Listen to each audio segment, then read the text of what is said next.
Good morning. Good morning. It's Friday. It's It's Friday. Friday. It's Friday. Oh yeah, You're nice looking good, haircut. Bill. You're looking good.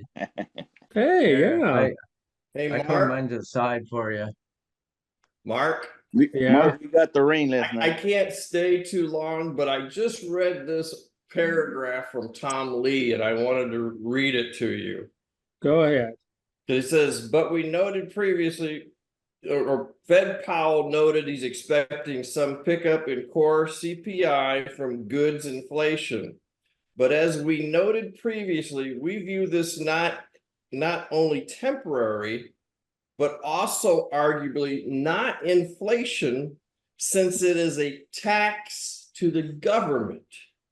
If the US raised income tax rates, the Fed would not view this as inflationary, even though consumers pay for it. So not sure why tariffs are viewed as inflationary. So what he's saying is if the government prints money, that's inflation. But if you're paying taxes, that's not inflation. So tariffs should not be inflationary. Well, they haven't been so far that I can tell. Exactly. Exactly. Yeah, That's the first time that I put that together with taxes. yeah, that's a good point. That's a good observation. Thanks for bringing that up.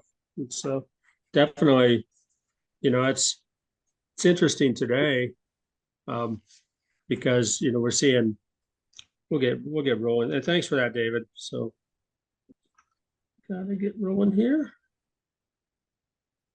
Well, next Okay. week's going to be huge with all the CPI numbers. Yeah, it's almost like that's getting old for me because it doesn't really matter because they don't do anything anyway. You know what I mean?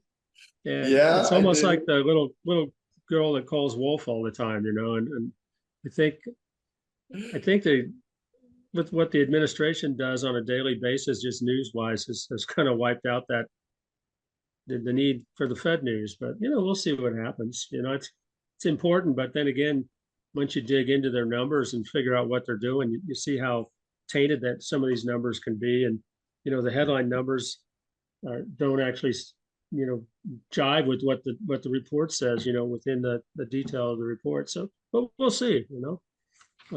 Today these guys look worried today, don't they? Because the Dow futures dropped 200 points. This guy really looks worried right here. And Actually, this guy, they're in disbelief because they saw the Bitcoin number. yeah, they probably did. We'll head over that. And here's what we're looking at.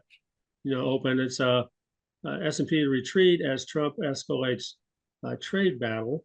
Okay, and they're really looking pretty down. And this lady looks like she's sleeping over here. So we'll see if she wakes up. Trump's 50% Brazil tariff, 200% tariff threat on pharma, blanket tariffs as he brushes off inflation worries. And of course, Bitcoin is up to 118,000. It was pretty exciting watching that throughout the night as my alerts were going off.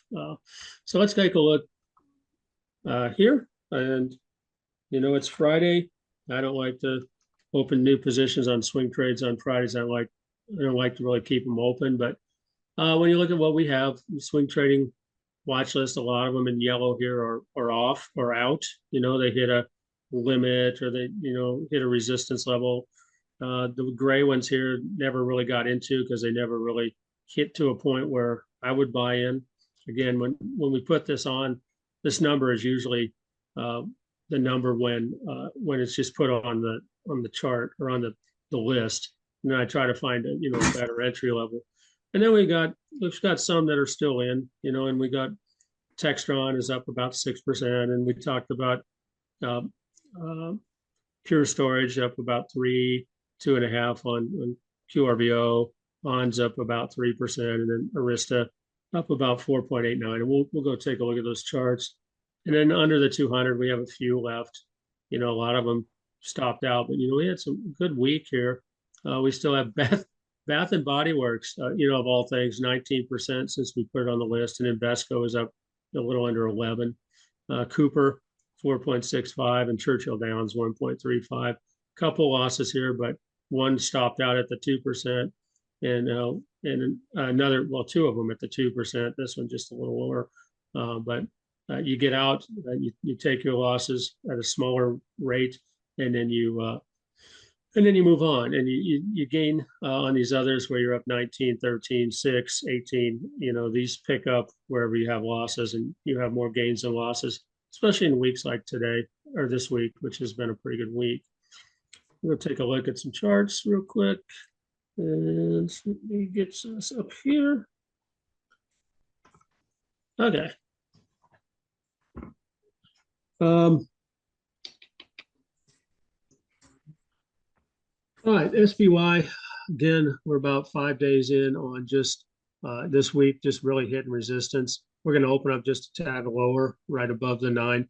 You can see the 9's coming up. It's going to do that roll, getting closer to the resistance. Again, we've seen that before. Starting to see a little bit of a roll down here on the MACD, just a little.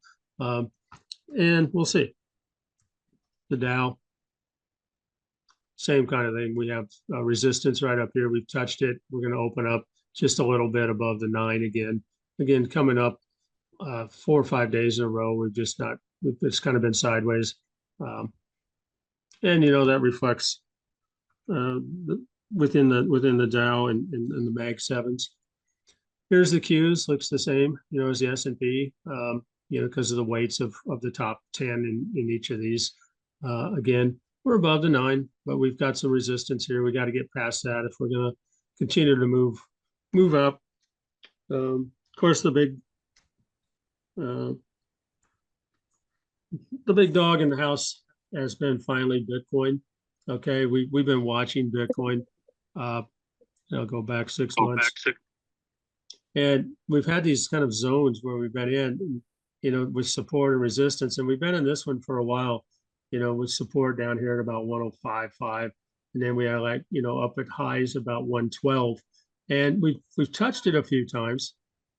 But now we've have a meaningful breakthrough up above the Bollinger Band. We're sitting at about 117.8 right now. This is a major breakout, and we'll see if it can close above this resistance. And usually when you get it broken out above the high, you'll come back and retest it, just like the 200, and we'll see what happens. But you've got oscillators that are looking good now. And this has been a pretty major move, considering, 4 days ago we were at 108, and now we're up $10,000.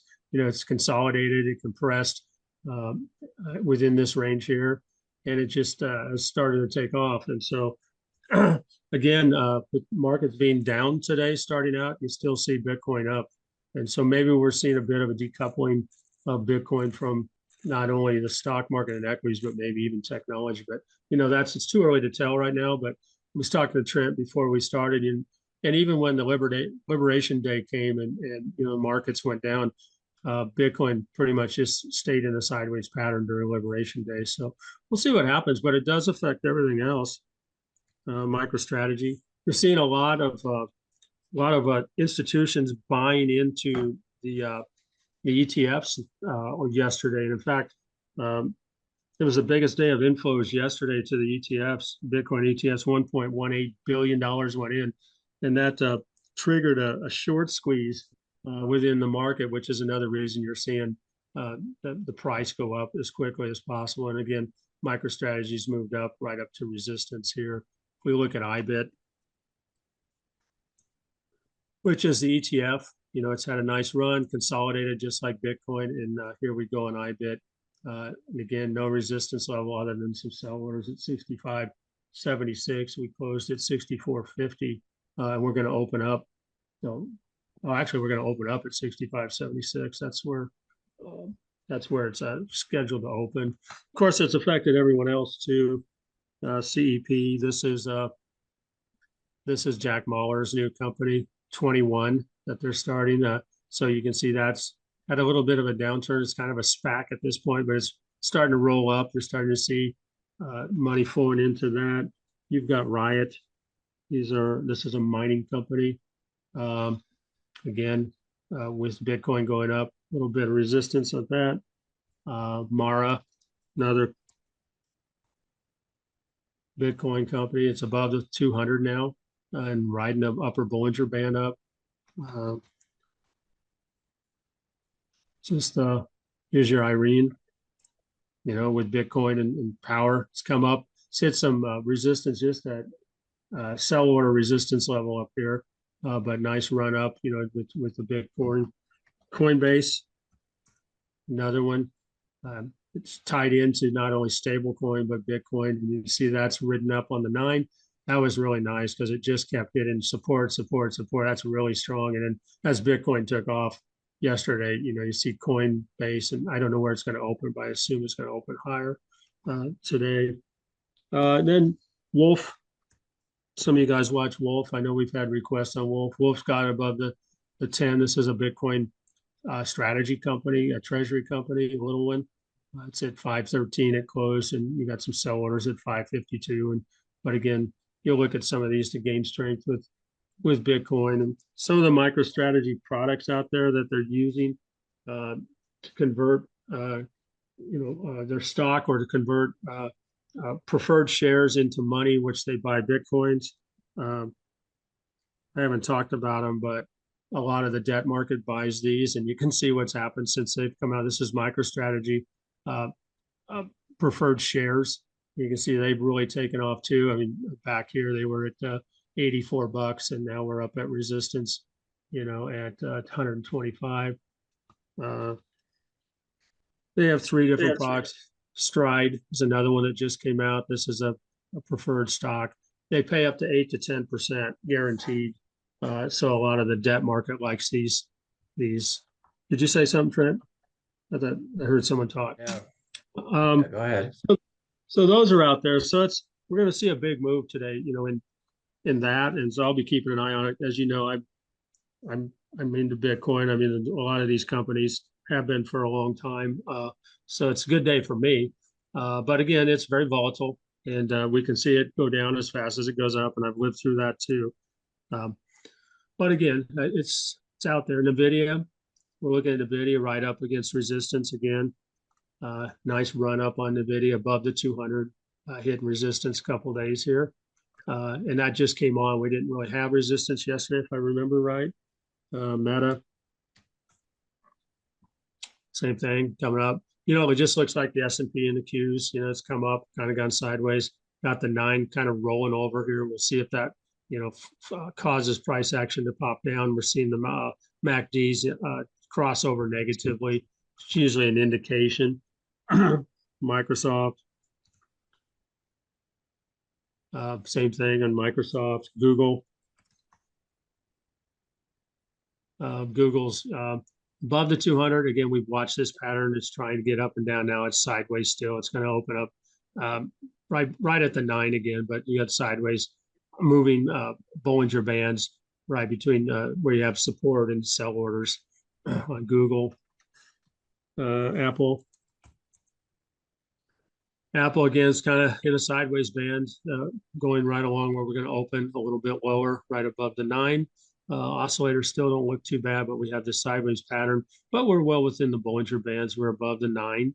It's hit the 9 for support before, and the upper Bollinger Band. We'll see what happens today. Amazon's up against resistance and sell orders, and it has been for 5 to 7 days too on Amazon. And Palantir, again, Palantir has been a long resistance for quite a while now. It's popped back up, but it's still, at resistance with pretty narrow Bollinger Bands, and we're starting to see a little bit of a roll in stochastic, but again, just sideways. The 9 did come up towards the resistance, came back down, dropped down. Price action, and now it's price actions come back up right to resistance. We look at what we had on the under the 200 list. That's still, oops, that's the wrong one. BBWI. We're up about 19% on this. It was nice on Bed Body Works, where we put it on the list here. It's rolled that right up to 9. Had 1 day of resistance on a 200 and sideways on the 200. So again, with today, you want to put in stops wherever you think you want to, keep your profits. I always like to look back at this area right under the 200, maybe right at the 9, maybe a little bit below the 9 in case you get a wick down and then it continues up. So we'll watch to see if this pops out, but definitely there's going to be a sell limit somewhere right in this point, right before the weekend, especially. And then you've got IBZ still in. This one's been a long-term one under the 200. They started on the under the 200 list and then they made it up. I just kept them on the under 200 because I didn't want to switch it over. But, if you were in, you kept going. This one's gone up. Watch resistance at the top. Okay, your cost basis is here. You could put a sell order right at this level here to see if it came down and touched, two levels of support, the 9 and the 200. The 9's crossing the 200, or you can let it roll up. Of course, I'd be out at 1775 if it went up and hit that resistance. Other people don't care about resistance and they'll try to roll it up even higher. And sometimes that works and sometimes it doesn't. So it's up to your individual risk plan. EPAM talked about yesterday. This one, we were up and then, I've seen this roll. So put in a real low, once you're up, the lesson here is once you're up, take your profit, even if it's small. And I think this was a 0.021%. Yeah, 0.21% profit, but it's still a profit, because you wanted to keep it above the 9, which was support, and that's what you did. But, you take your $30, on a 100 share watch and you get out. Others that we had, COO, we talked about. COO is a nice run. It finally got above the 50. That'll be support, and we'll see if it can run. Always, your cost basis is right at the 9, so always put in your stops and take your profit, especially on a Friday. For weekend risk. And then Churchill Downs, I think, was one of those really kind of nice slow rollers up between support and resistance. So put it on the list. We'll just see how it goes. Again, it's not all that volatile, so you don't see it, moving up and down a lot. So, you can afford to put a limit or stop down here and see if it goes down and get out. 2% is always my bottom side. On the watch list, we still have TXT. It's up about 6%. Okay, it's come up. Now we've got the resistance has come on here, so I'll definitely have a sell above that. So if it comes down, it's going to get out right there, and we'll get out about 5-6% today probably. J's coming up on resistance, which is right where sell orders are. This has been a nice run up. Always put your stop or sell limits in. Here's support. It could come down and hit support and bounce off, but you're still above cost basis. There's no reason you should lose money on J. PSTG, again on the watch list. Here's our cost basis. We got above the 200. This one came down, almost touched right at the 9 here, but popped back up. Again, I would put a sell limit in a little bit below the 9. You can see we touched 9 before. You'd still make some money on that, but you'd also be in it if it continues to rise up. We'll see what happens today in the market, but don't give away your profits. Being greedy. Take your profits even if it's only 0.2%. ANET, oops, was another one. Had a nice run up. This one popped down on a wick. Went back up. You can see it does that a lot on here. So when you're thinking about, where do I put my sell limit, just think about these nice long wicks down here. It comes down, pops you out, and it goes back up. So you've got plenty of room, below the 9 to put a stop limit or sell limit, and you'd still be up without too much risk. So ANET's still in play right now. And then we had QRBO. We talked about, and that's just one of those nice ones, just riding nice and slow up. Again, use your limits. And a few others we talked on. Semiconductor above the 200. Okay, and it's still riding up on the upper Bollinger Band. You got some sell orders up here at 61.40 and then resistance above that. But, it came along sideways for a while, broke above the 200s, and it continued on yesterday. We talked, another one I looked at today, Yum, has been doing really well, above the 200, came down, tested it, has some room on the upside, support at the 9, resistance up right above it, and then the upper Bollinger Band. Let's see, ALGN. These are just new ones you can look at. ALGN just got above the 200. I want to back test this and make sure, it can maintain that 200, before I get in, and then you'd have some room to run on that one. But again, I'm one, it's under the 200, comes up, gets above it, comes back down, opens right at it, moves below it, wicks back up, and then you're right on the Bollinger Band. So be careful, use your trading plan on all of these. I wanted to look at, we rode this one for a long way, Whirlpool, and this was on our watch list. I mean, 1, 2, 3, 4, 5, 6, 7, 8, 9, 10, 11, 12, 13, 14, 15 days. So 3 weeks we rode this one. It was started at the end of the 200, went through the 200, came up. When we hit resistance was actually down at this point.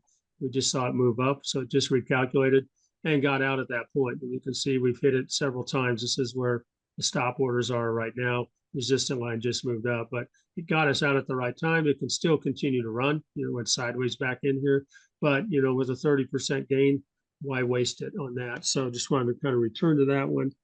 And we had Wolf also did the same thing. We rode it up till we hit resistance and then got out. And again, it's still within the bands it could run, but I get out at that point, and I think we were up 7% on that small little stock. And what else I got? UNH still above support.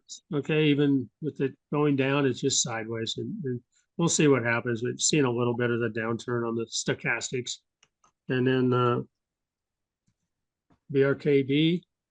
BRKB, maybe it's stabilized. It's come down, hit below the Bollinger Band, hit the Bollinger Band again, hit the Bollinger Band on the lower side, kind of sideways movement. We'll see if this stabilizes and comes back up still and gets back above the 200, but still on the watch list to watch and see what happens. So, lots going on, especially in the crypto space, guys. So I'm going to turn it over to Trent and see what he's got for us today. So I'm good to. It's interesting in the last probably hour, I've sort of had this bright light and how the world is rapidly changing. A lot faster than I think we all have anticipated. But what started with was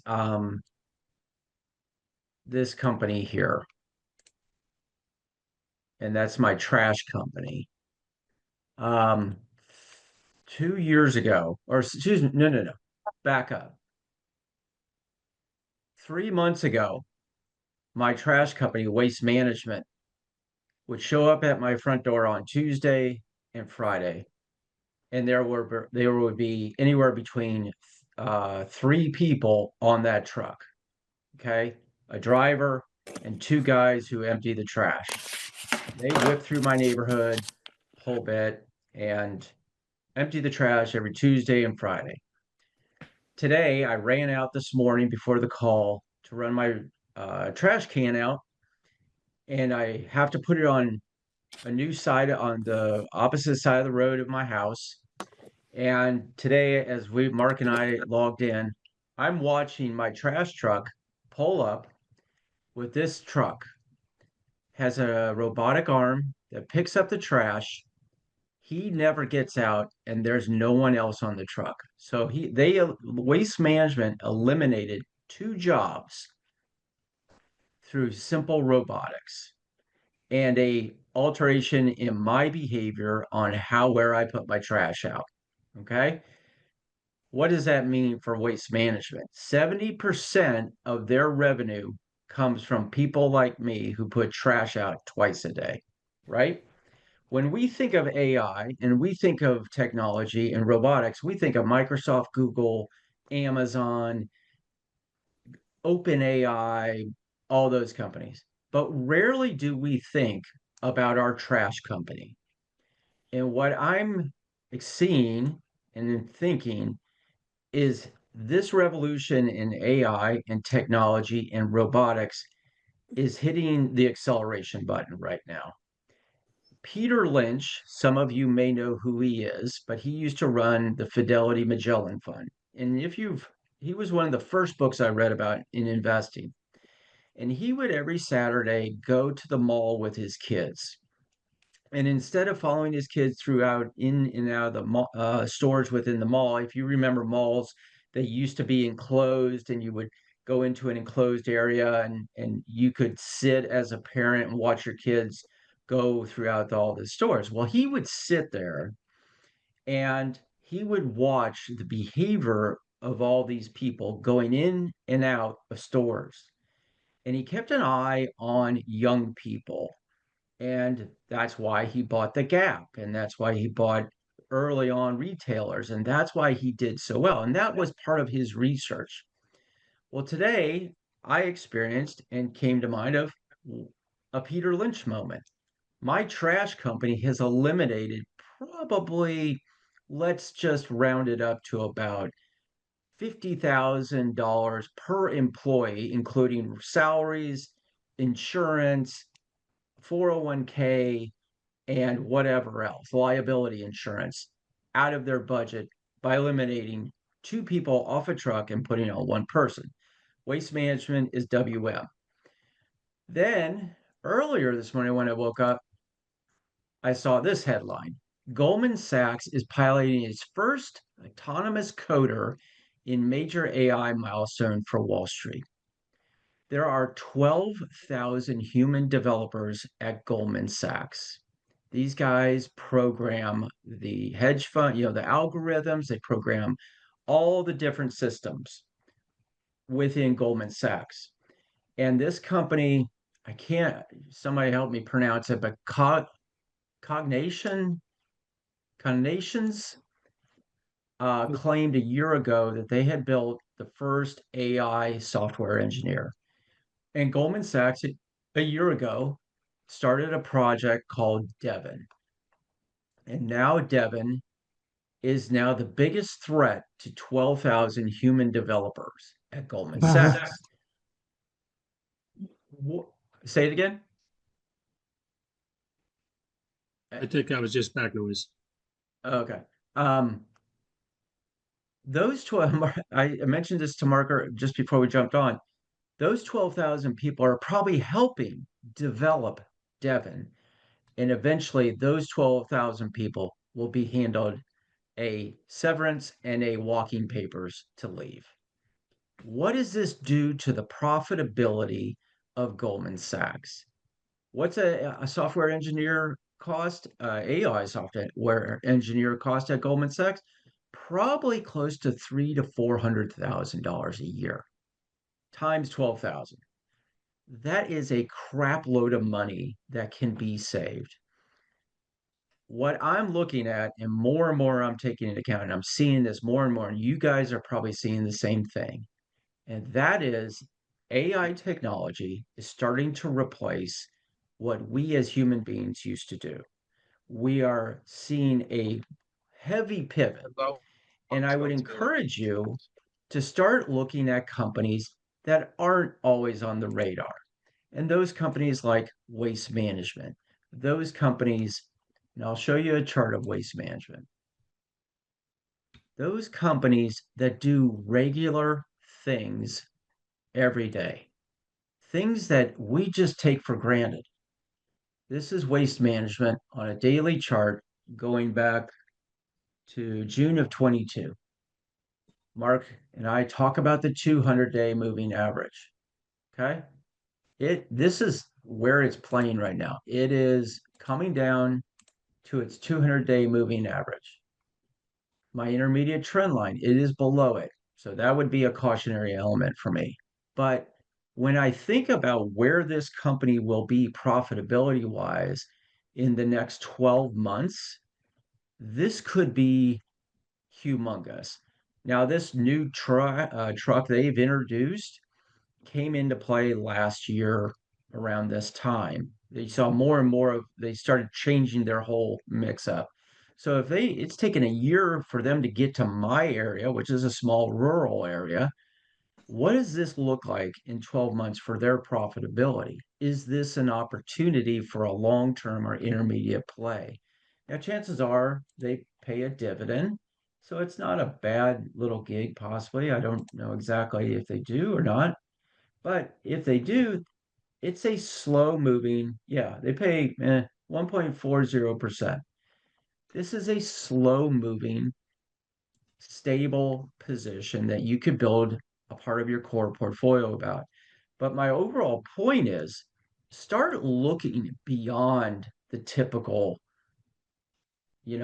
Mag 7 stocks when it comes to technology and AI development. Start looking at the common companies that you're using on a daily basis that will profit from this AI and technology and robotics evolution. And I really think this thing is going to start to heat up, and especially after what we talked about yesterday with David and Bob about this new one big beautiful bill and the encouragement or the incentives for small and mid and large businesses to do more business here and to build out more facilities here in the United States. To me, I look at this and I go, this is a 12, 24-month thing. And it will be companies that we don't pay attention or the news headlines don't pay attention to that you're going to profit from in a big way. And Waste Management, my trash company, is one of those that's on my radar.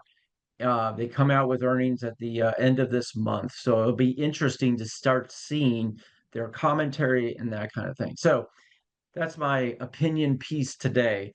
I just believe we are in this world where we're going to, if you're coming out of college or have friends or kids coming out of college, um, I would be encouraging them to learn about AI, about robotics, because this is what's going to replace the human factor.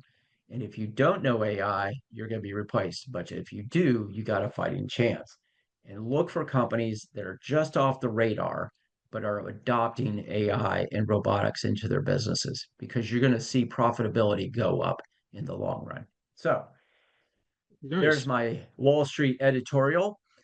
We also talked a little bit, Trent, about, what's the next step in trash, and it might be autonomous trash trucks without a driver, right? Who's gonna? I mean, they're doing cabs, so that's Google has, I guess, has been working on a autonomous vehicle. Tesla, of course. The question is, like you said, when does that translate to trash trucks? When does that translate to common things other than that we just don't think about? You know, You think about it now that's in a warehouse, those little robots go and pick, they know exactly the location and stuff and pick it up now. Be the same as having a trash can there, I think. yeah. Well, it's like what is it? Oh, I just blanked. Somebody's doing something with Amazon's whole warehouses Right. are being replacing the human factor, the human beings, and a lot, and that's where I think a year ago you saw some strikes in Tennessee because of this. Yep. People are being threatened, and I think that is a leading indicator to where this is going. Yep. More and Okay, more. we got a lot of requests for charts. So Okay. well, starting with Ethereum. And Ethereum, again, like the rest of crypto. I mean, Ethereum was under the 200. It was kind of really lagging Bitcoin, but it really has taken off with Bitcoin. And again, Tom Lee's now the CEO of a company that's going to use Ethereum as a treasury source, like Bitcoin, like Michael Saylor. So we're seeing that move up. I mean, it's at 29.97. It had been rolling around, 25, so it's gone up pretty good clip, even on Ethereum. And you can go back and even Cardano,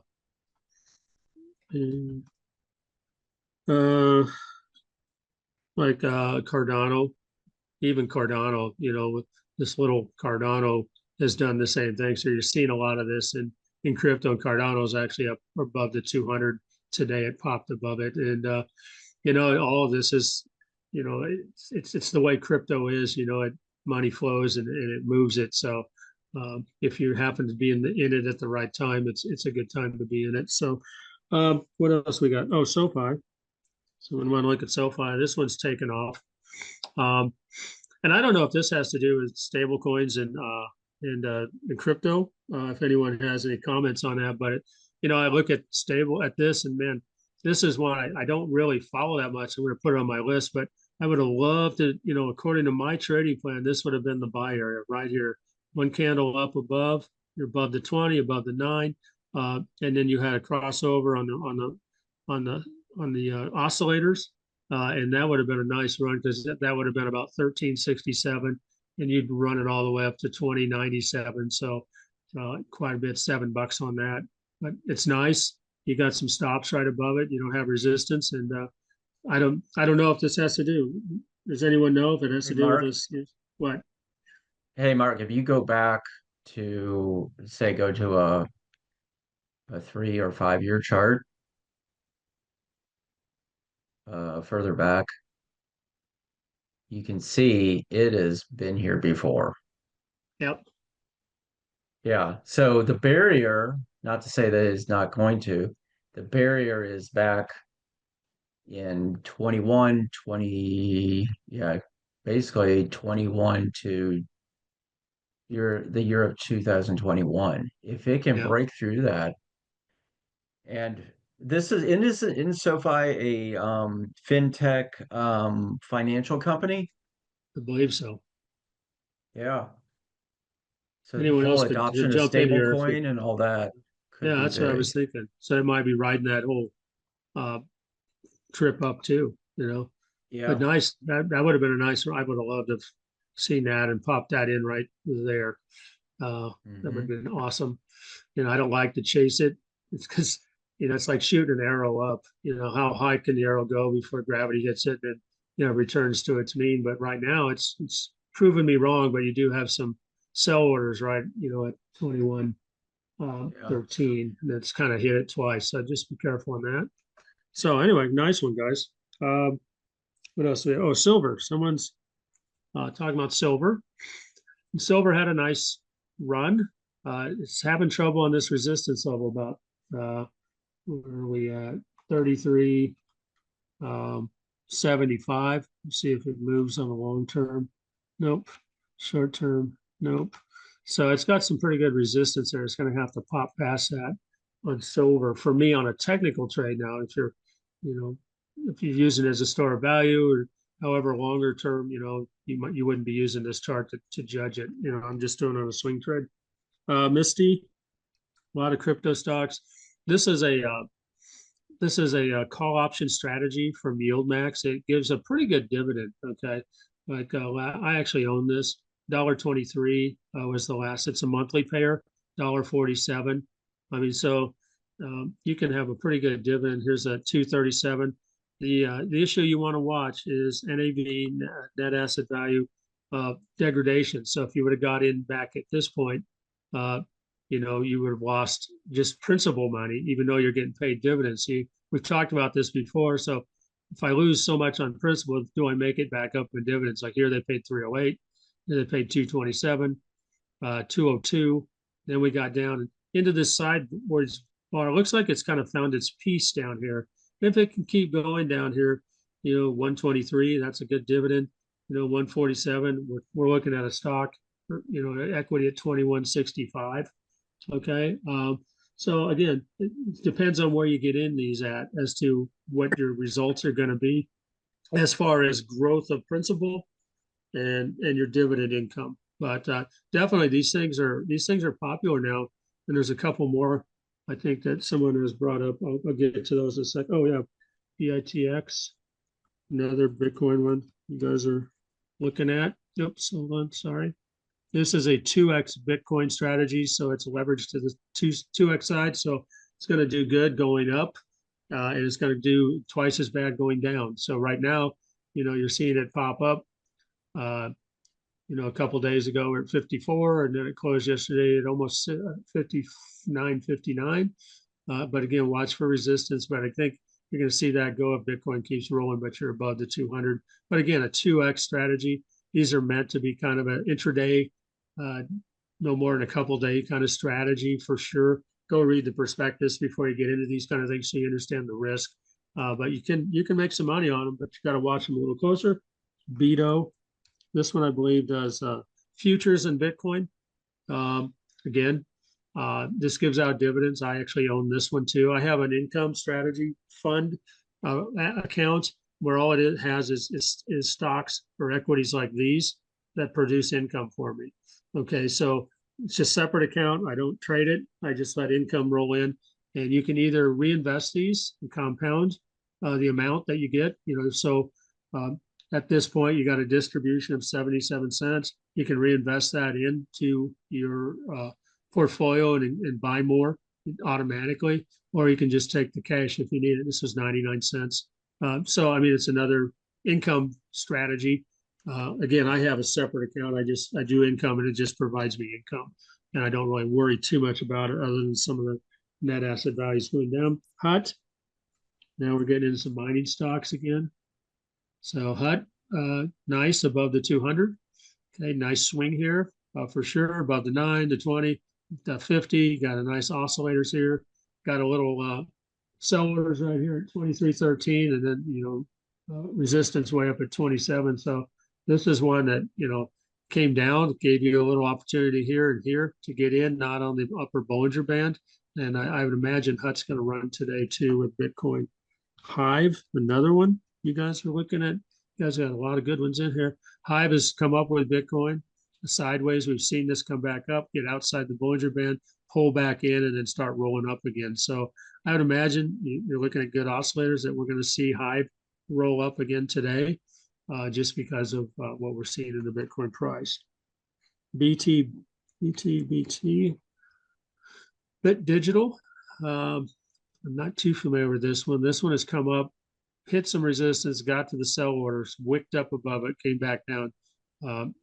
Again, closed right at sell orders, hit sell orders again, and now it's kind of come back within the Bollinger Bands. We'll see if it can roll up, but it has this little bit of resistance here that bothers me on BT, but I'm not familiar with the company itself. SOXL, okay, I think this is semiconductor. Yeah, this is a 3X. Okay, so again, these are intraday kind of tools that get used. You can do very well. You just got to watch them, because they, if they go the opposite direction, it's 3 times down. So I look at this, and if you were swing trading it, this would have been right about here where you'd get in. You're under the 200. You've closed above the 9 and the 20, and you wrote it. So at 1830. Then you had some trouble here. You might have gotten out at the 200, or you watch it. This is why we look for back tests of the 200.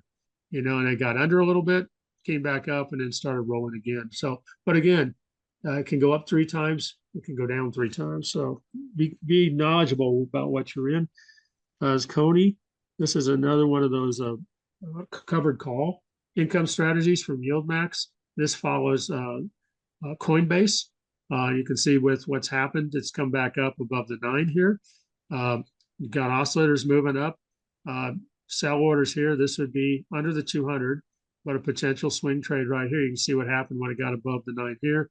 It went up, sell orders down, and now it's starting to rise again with Bitcoin and crypto moving up. And they have a lot to do with not only Bitcoin and other crypto, Ethereum, and it's an exchange. Coinbase is, and these guys are writing covered calls against that. So again, they put out monthly distributions.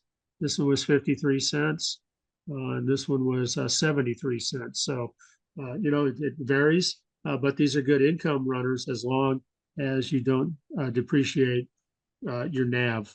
And we'll go back and take a look and see. It's had that before. Here you had a double top, okay, then it dropped down. And so here we're starting up again. So it looked like it hit its base down here, and it's starting to roll back up. And it does provide you dividends. Back in this area, $1.33 when it was up here, $2.79 a share, okay, and $2.69 a share. But as they lose their value, okay, and they finally get back into the scope of things, you see that the dividend goes down a bit too. But as it comes back up, you'll probably see that. But a lot of these have found their footing and starting to head back up. But be careful, again, because you can lose a lot of your invested value. But Coney, here's a different one. This one's Starbucks. SBUX.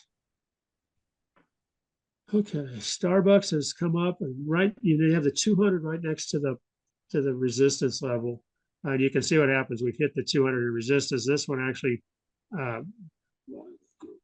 rocketed up the other day and hit some sell orders came back down, closed underneath the 200. It's having trouble with the 200.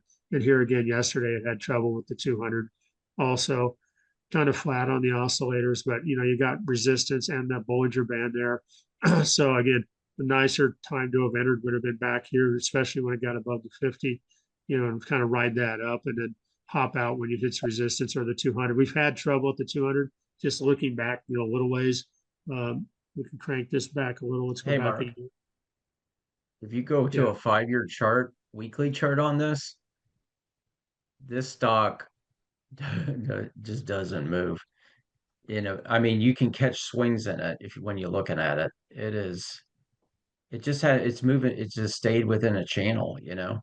Um, but there are swings in it that you can grab if you look at that. I mean, that's definitely from a longer term swing trade.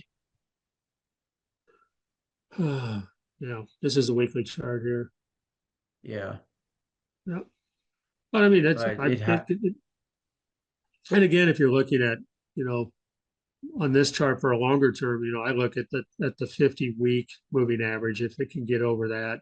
And right now it's just right at it. Okay. yeah. Um, yeah, I I'm mean, interested.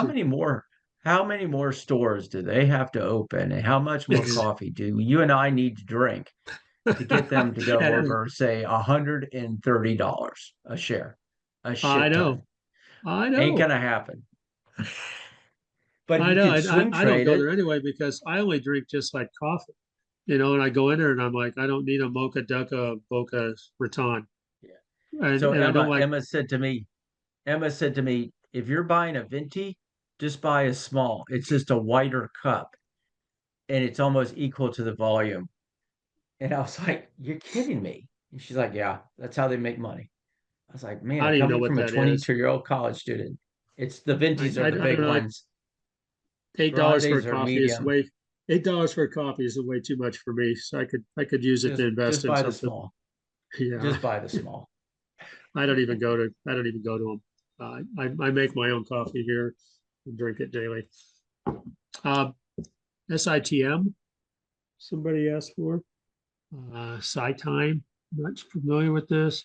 Has very low volume, at least recently. The oscillators are down. We've hit resistance, just kind of heading sideways, but it's above the 200. But again, hitting resistance. Um, Hilton, HLT. This is a nice one. We've seen the motels and hotels kind of take this run, so it's a nice run up. I like it between the stop. Between the support and resistance. Got some sell orders above it. So when I look at Hilton, and then I look like, well, let's go look at some competitors like Marriott. And you see Marriott did the same thing, and then all of a sudden it got stopped by resistance. So I'm wondering if Hilton's going to do the same thing coming up, but it hasn't yet. But again, you see the same kind of run on Marriott. It's uh, above the 200, but as a swing trade, that's kind of where I get out. If it's an investment and you use Paul Tudor Jones, you're still in. There's a 200 right there. So yeah, I like the HHH. I think this is Howard Hughes. Yep, Howard Hughes. This is a nice under the 200. When you look at the volume here, a little bit low on the volume for me. I kind of like the average volume of 500, so it's probably right on that line.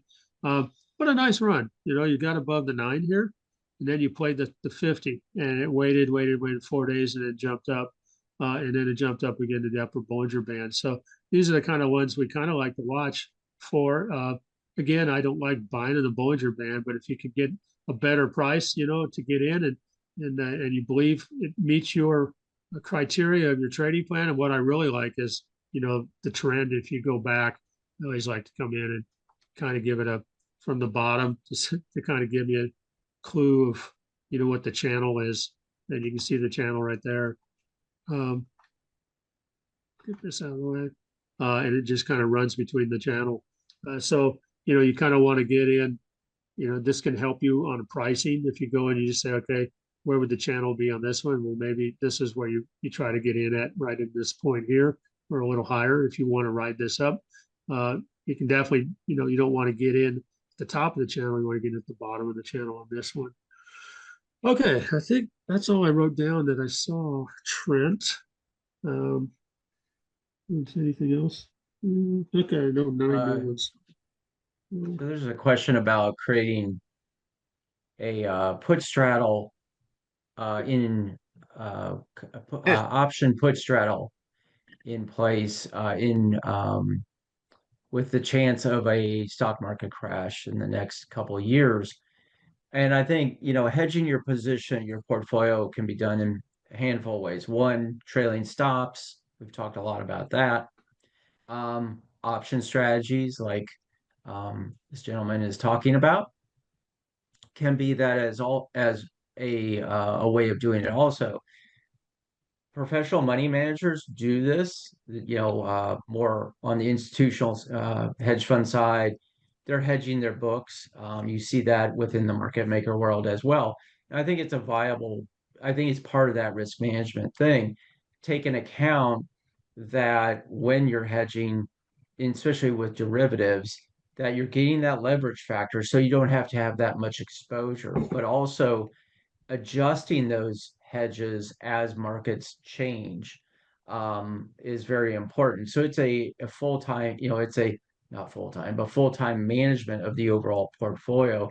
And it can reduce a lot of losses. But I think, going forward, um, there is more possibility of expansion on an industrial side with some of the new this new bill that's coming out. So it lessens the probability of a major crash. I am one who's been much of a doomsdayer for a long time. And we've had really, in a sense of we had the dot-com crash, we had the great financial crisis, but everything else has been a very short period of crashing. So for the pandemic was what, 3 months, 4 months before it started ticking back up. Um, and then this last pullback on tariffs was a month. So hedging is I think a good strategy, and I think options can be a good way of doing it, especially if you can create a zero cost to your overall. Especially if you have stocks you can really understand, like Berkshire. Mark understands Berkshire. You could create a zero cost collar, and that's where you buy a put out of the money outside the standard deviation of that stock on, say, a weekly basis, and you sell a call at the outside of the top end. That way, your call pays for your put, and it's zero cost to you, pretty much. A lot of big institutions like Goldman Sachs, Morgan Stanley do this for high net worth clients. It's something you can do for yourself, but especially if you have a position you really want to hold on to, but you want to hedge out the risk in it. But I think that's a very good question. I think it's a good potential of hedging out portfolios. Just take into account where we are in the cycle, in the economic cycle, so that way you don't blow a lot of money or waste a lot of money. But getting something that it pays for itself in a sense. A strategy really helps out, along with just basic trailing stops. Is a good way of hedging your portfolio. So Bob called me yesterday. He was looking at the big beautiful bill, and he decided he was going to buy this boat that I'm sitting on. So he wanted me to come and check it out before he did, because he's going to write it off, because he can write off 100% of it. He found out. So now I'm sitting on Bob's big beautiful boat. So thanks, Bob, and it looks pretty good down here.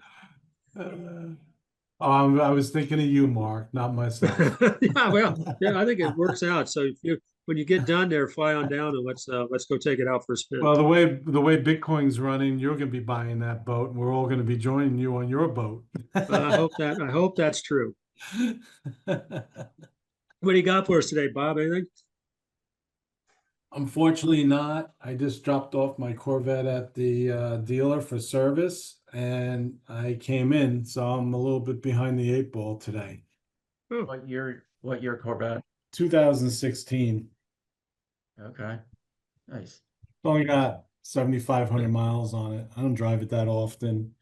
But I saw the new E-Ray, electric Corvette.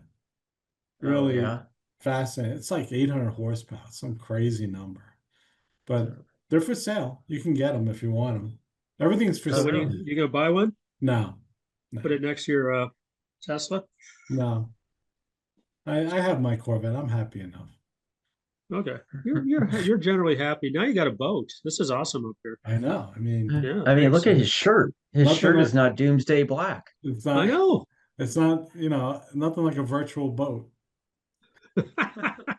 It floats. I It's a almost bought digital one boat, during the Bob. pandemic. I almost bought one. I was real close, real close. Yeah. But then, you know what turned me off about it? The insurance companies tell you where you can have the boat. Like the Red Huh? Sea. No, no, they tell you. So in other words, hurricanes, like you can't have it down in Florida now. They'll tell you you need to move that boat north. Otherwise, we're Really? not Really? insuring it. Yeah, this is a big problem out there. That's what stopped me from buying a boat. Rennet. Because if I didn't want to move it and I wanted to leave it there, I had to pull it out of the water and put it into storage during hurricanes. Okay. You just couldn't leave it in the water because they will not insure it then. Should a hurricane come through and damage it, or it gets dislodged and ends up on the beach, Yeah, they we pay for it. we did the same. My boss had a 35-foot sailboat down in Houston at the Houston Yacht Club, and when there was a storm coming in, we'd go move it, from where it was moored out into the inner harbor, to protect it every time. But Mhm. so we got a question actually, David. He asked, at Yeah. what point is the financial rubber band overstretched to breaking point? S&P at 6,700 or higher? What do you guys think? I think it's overstretched already. It just, I, I, I just don't know. I can't put my finger on. I don't know if you can, Mark. What's propping the market up? What's keeping the market? There's a liquidity issue every now and then. You can see it in the banks how they're moving money. Like money that should be in my account in the morning doesn't show up till 10, 11 o'clock. There's Oh, liquidity issues going on, and everybody's talking about it, but not. It just hasn't fallen apart yet. You know what I'm I think saying? it- I think the market's not the economy. Obviously it's not. Yeah, two But different I things. think the only thing I can think of, Bob, is they're waiting for a rate cut and they're anticipating that. That's all I can think of. Right, Anyone but good. else? when does it get to the point where people are not paying their bills, right? That's what happened in the Great Recession, right? Right, Everybody just got to a point where the rubber band, stretched and broke 5 times, right? And they couldn't make right. their payments on their mortgages, their cars. They don't pay their mortgage first, then they need the car to get to work, right? So I don't know. I don't know it's propping it up. And Jamie Dimon keeps coming out, um, saying there are issues and no one's addressing it. I don't know. It's really weird. Um, or is the Fed just pumping money into the market that we don't know about? That I think that's happening. right? I Yeah. mean, the Yeah, bond sale went well yesterday, they said. yeah. Um, so I don't know. I don't know or is it the money Yeah. coming into the treasury? How does that affect? I don't understand that, how that works. The money coming in from the tariffs into the treasury is that But that's setting? but that's government money. That's not stock market money. Unless the stock market is putting money with Goldman or some of the big banks and saying, go buy the stock market. I mean, that's happened Well, before. the market and the liquidity is two different things, right? In other words, Yeah. liquidity is what the government puts into the market so money can move, right?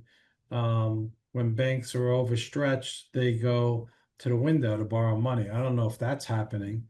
Does anybody know if that's Yeah. happening? Are they going to the window, borrow money? It's all hush hush for all we know. Yeah. Um, you look at the repo market. I thought the repo market was drying up. I don't know. I'll just point out this real quick. I saw this on X the other day, but if you go back to like 2015, here, December 2015, S&P 500 came down to the 200 week moving average, bounced off it, and then began to move higher. Same thing in October of 18, bounced off, started to move higher. Same thing in 2020, March of 2020, bounced, well, actually blew through it and then bounced off and then moved higher. And then 22 really just went sideways. That wasn't a good example. But then in February, came down, bounced off the 200 week, moved higher. And so my point is, and maybe tying this into repo market and liquidity, money is coming back into the system. Does this look like, are we going to see another one of these moves here, here, here, and here? Are we overblowing this market crash idea? And does, I mean, 7,000 puts you right about there. Are we going to see this market float higher? I've been, as a pessimist, have always thought, oh, this is going to zero. But in my older aging life, I'm starting to wonder, these kind of movements, this is where people make money versus going south. And I think possibly, David, is it overstretched? Yeah. Are we over leveraged? Yeah. But does that matter? I don't know anymore. And I think this could be a bigger move higher. I think the only thing that's different from now to when the Great Recession, I think the only difference is that there are a lot more. Well, back then we didn't have Bitcoin. We didn't have all the different financial investments that we can do today wasn't available back then. Information didn't flow like it flows today. I mean, there's a lot of things that I can put my finger on that makes a difference. But money and liquidity is still all the same, right? And I don't think that changed in any way.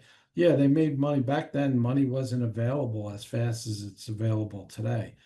You move money, it's available instantly today. Back then, it took a day before you saw the money. Even if you wire it, you didn't get that money to the next morning, right? Right. There's a lot of different differences than what it was back in the Great Recession, which helps a lot of people, right? Like the average person can have a Chase account. You can wire money out of that account and move that within an hour into someone else's account very quickly. The average person, you couldn't do that back then. It was just unavailable.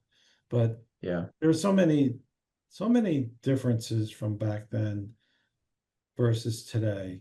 But I still don't know, what's really keeping liquidity available when everybody knows everybody's overstretched, right? M2, just look at M2. M2 tells you the story of the consumer, how they're saving, what their savings is. It just doesn't add up. But I wish I had the answer. I think I saw yesterday, Prime's doing their Prime week or whatever. It was down 17% compared to last year as far as sales. I heard Not 40. that, well, maybe it was 40%. I can't remember. I've looked at so many numbers yesterday, I can't remember, but I knew it was down pretty significant. Amazon says it's not true. Of course they do. Right. Yeah. What? So this is M2 money stock. Is that what the same thing? I think. No. no. No. M2, not money stock, M2 money, which is by the Fed.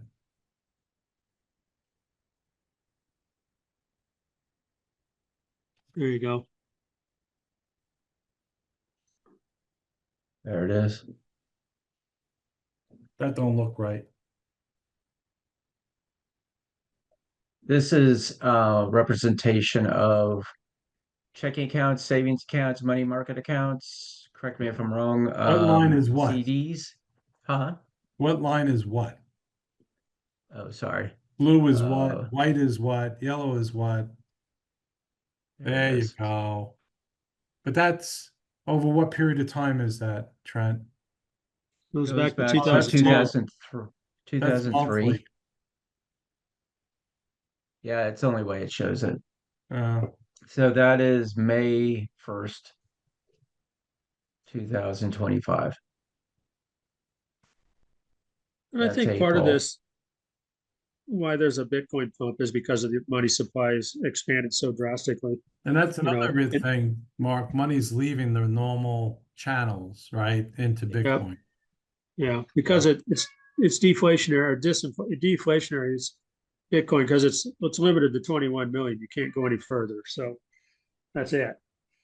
Yeah. So, well, we are at 8:36, Trent. Market's All right. open, looks to be down. Dow's down quite a bit, 300 points. So be careful out there. Have your stop set, guys. You know, What's the reason? It's Friday. I think it's because you bought that boat. Yeah. It's a nice Oh, boat. that boat, man. I know you're a boat guy because when you were out in Missouri, you were enjoying the boating, huh? Yeah, definitely. Not Did you this, go not fishing this at guy. all? I really like this. I like this boat better, Bob. So I'm glad you Yeah, bought it. yeah, I do too. Yeah. But on your ticket. Maybe.